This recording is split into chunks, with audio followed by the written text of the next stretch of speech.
Okay, let's go ahead and talk about the derivative of the sine function. So d dx of sine of x is equal to cosine of x.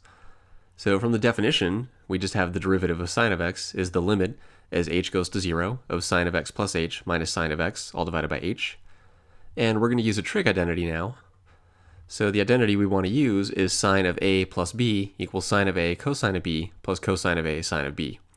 And we're going to apply that here with x playing the role of a and h playing the role of b. So when we do that, we get sine of x cosine of h plus cosine of x sine of h, and still minus sine of x, still dividing everything by h, still taking a limit as h goes to 0.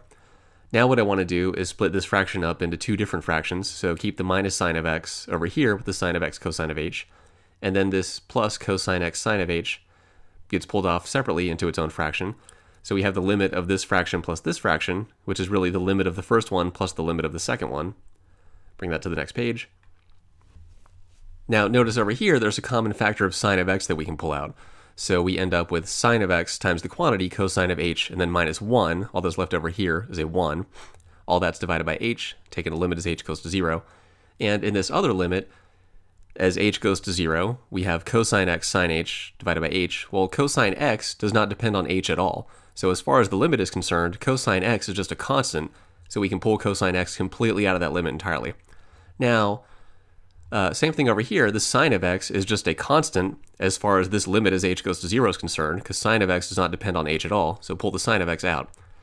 Then what we have, sine of x is just plain old sine of x. This limit as h goes to 0 of cosine of h minus 1 divided by h, that's a special trig limit. This is the special trig limit that equals 0. Cosine of x is just cosine of x. And then this limit as h goes to 0 of sine of h over h is another special trig limit. This is a special trig limit that's equal to 1. So when we simplify this, we just get 0 plus cosine of x times 1, or in other words, just cosine of x. So that establishes that the derivative of sine of x is equal to cosine of x.